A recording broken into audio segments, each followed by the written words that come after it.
Salut Internet, c'est VHS et on se retrouve pour un nouvel épisode de VCA Vidéo Créative édition 3D dans Blender. Avant de commencer l'épisode, je vous rappelle de liker, commenter, partager et de cliquer sur la petite cloche. Si vous voulez m'encourager un petit peu plus, vous pouvez aussi donner sur Patreon. Sinon, vous pouvez toujours me rejoindre sur Twitch, YouTube, Facebook et Blue Sky. Les liens sont dans la description. Sur ce, place à l'épisode. Au dernier épisode, on venait de remplacer notre grille par des cubes dont on peut changer la taille, le nombre de répétitions en X et le nombre de répétitions en Y. Maintenant, on va déconstruire ça en différentes sections pour pouvoir construire notre bloc Lego. C'est parti! Tout d'abord, on va mettre la hache dans notre grid et déconnecter notre size Y et vertices Y et on va remplacer ça par 1 mètre et un seul vertex. Ce qui nous donne une ligne de cube. Donc, on va commencer par se faire un peu de place, descendre le bas du script, déplacer un peu plus loin vers la droite de notre script. Et on va se rajouter non pas un, mais 2 nodes de transform géométrie. 1 et 2. À partir d'ici, on va devoir bifurquer notre script en 2 sections.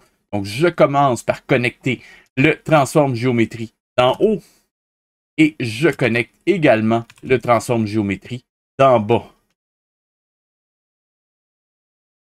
Voilà qui est fait pour celui d'en haut. On peut déjà le reconnecter au reste de notre script comme ceci et ça va nous permettre de déplacer notre géométrie en Y, juste comme ceci.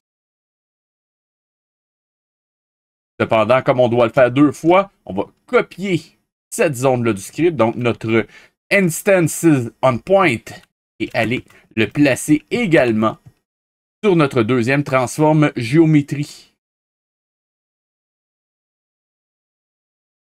Voilà qui est fait. Une fois que vous avez vos 2 Instances on Point, soyez pas surpris, votre deuxième ne marchera plus. Pourquoi? Parce que vous n'avez pas reconnecté votre cube. Donc, votre cube qui est juste ici, on va aussi le connecter dans notre Instances on Point, dans Instance, juste ici.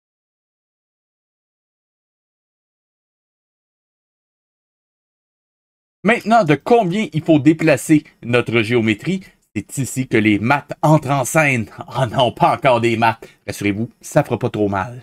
Donc, pour nos mathématiques, on va devoir récupérer notre valeur de Y répétition qui a passé ensuite dans le round. Donc, on va juste pousser ça un petit peu vers la gauche pour avoir un peu plus de place. Faire un reroute et rajouter un math node qu'on va régler en multiply.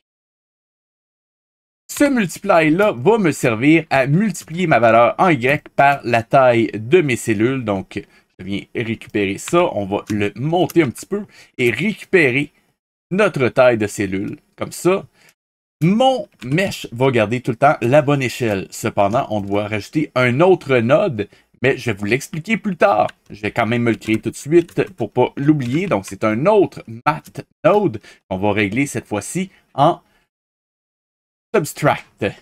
Et comme je ne veux pas l'oublier, je laisse juste en dessous. Maintenant, notre multiply, on le copie et on le règle cette fois-ci en divide. Voilà qui est fait. Et on divise le tout par 2. Et ces 2 nodes-là, il y en a beaucoup qui penseraient que ça va nous donner par défaut la bonne valeur pour le déplacement de nos 2 lignes de cube. Cependant, c'est pas pour rien que j'ai laissé le subtract. Je vais y revenir dans une minute. Pour l'instant, on va aller se chercher un combine XYZ. On va brancher le résultat en Y. Juste ici.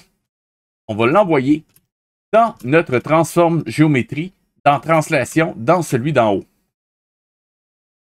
Voilà qui est fait. Et si on regarde le résultat, on voit que ma géométrie s'est déplacée vers la gauche. C'est un bon début. On va faire la même chose avec l'autre, mais avec une petite modification. Juste après mon divide, on va se rajouter un autre node de mathématiques qu'on va mettre en multiply. Et on va le multiplier par -1 pour l'envoyer en négatif. Voilà. Et on se fait un autre combine XYZ. On envoie le résultat en Y et on branche le résultat dans notre Transform Node en translation et on a notre résultat de l'autre côté. Maintenant, il faut mettre ces deux géométries-là ensemble et pour ça, on va utiliser un Join Géométrie. Ce node-là a un nombre d'entrées infini. C'est pour ça qu'il y a une espèce de losange ou plutôt un rectangle allongé ici et ça me permet de rentrer une infinité de géométries différentes ici, ce qui me donne mon résultat. Et c'est ici qu'on se rend compte de notre petite erreur qu'on a faite précédemment avec le subtract qu'on a oublié un peu plus tôt. Je vous explique. Si vous regardez mon nombre de répétitions, 5 en X, j'ai mes 5, je suis content, mais en Y, combien j'en ai? Je suis censé en avoir 3. Et si je regarde, j'en ai 1 et il m'en manque 2. Et j'en ai un autre, ce qui me fait un total de 4. C'est pas normal. La raison, c'est qu'il faut prendre en compte qu'on a ici un demi-cube et de l'autre côté un autre demi-cube. Donc, il faut soustraire 1 à notre valeur avant de la multiplier par notre cell size. Donc, subtract 1 et tout rentre dans l'ordre. Jusqu'à date, c'est relativement simple. Cependant, on va rajouter un petit niveau de complexité parce que éventuellement, je veux transformer ça en bloc Lego. Donc, la géométrie du centre va se répéter, mais chaque coin va être une géométrie différente. Donc, il faut que j'enlève mes coins. Pour faire ça, on va juste pousser un petit peu notre X répétition et se rajouter un node de maths juste après le round. Où est-ce qu'on va subtract 2 unités. Et voilà, on a enlevé les coins. On va pouvoir les remplacer éventuellement par d'autres géométries. Donc, juste pour faire un petit peu de ménage, on va aller prendre le script que j'ai préparé. Donc, comme vous pouvez voir, on se retrouve avec exactement la même chose. Donc, si je vais le reproduire, je vais vous l'afficher en plein écran. N'hésitez pas à mettre la vidéo sur pause. J'en profite pour vous rappeler que vous pouvez télécharger cette scène-là. Les liens sont toujours dans la description. Il ne reste qu'à faire la même manipulation sur notre grid en Y. Donc pour ça, on va récupérer notre grid qui est juste ici, notre mesh to point et tant qu'à y être, on va récupérer aussi nos deux transform géométries pour les réutiliser. CTRL-C pour copier et on vient en bas pour le coller.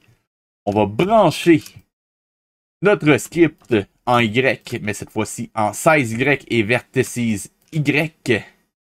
Voilà. Voilà. Et on n'oublie pas de remplacer le vertices X par un 1. Maintenant que c'est fait, on va copier cette partie-là de notre script, CTRL-C, CTRL-V, ce qui va nous permettre de gérer le déplacement, mais cette fois-ci non plus en Y, mais bien en X. On reconnecte notre valeur en X pour en haut et en bas. On vient récupérer notre valeur en X répétition, passe par le round, donc on vient récupérer ça, et on l'envoie directement dans notre subtract. Pour le multiply, on va récupérer la valeur de notre cell size. Voilà. Et théoriquement, on est prêt à envoyer nos deux valeurs dans notre transform géométrie. Donc, on le connecte en translation. Voilà. Et on va vérifier si ça a marché. Ça fonctionne. Ici, ça fonctionne. Tout va bien. On va pouvoir poursuivre. Ce qu'il nous reste à faire, c'est simplement d'aller récupérer un instances on point, copier, coller. On branche notre géométrie au point de notre instances on point. Voilà. Même chose pour en bas. Et si on regarde le résultat, ça ne marche pas. Pourquoi? Simplement parce qu'on n'a pas reconnecté notre cube qui est ici et le connecter directement à notre input instance. Voilà qui est fait. Et en bas aussi. Et nos cubes apparaissent. On vérifie. Il semble être au bon endroit. On va vérifier avec un Join Géométrie.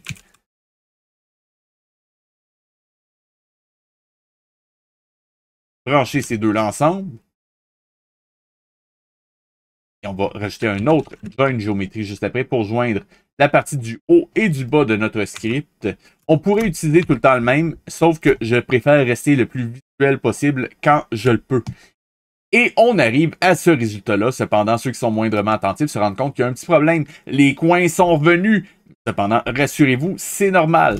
Comme le côté gauche et le côté droit de notre bloc Lego sont générés par la partie du haut de notre script, eh bien, il faut retrancher ces valeurs-là du bas de notre script. Cependant, attention, cette partie-là est connectée aussi au bas de notre script. Donc, le reroute, on va juste le bouger un petit peu vers la gauche pour ne pas l'accrocher au passage. On va se créer un node de math.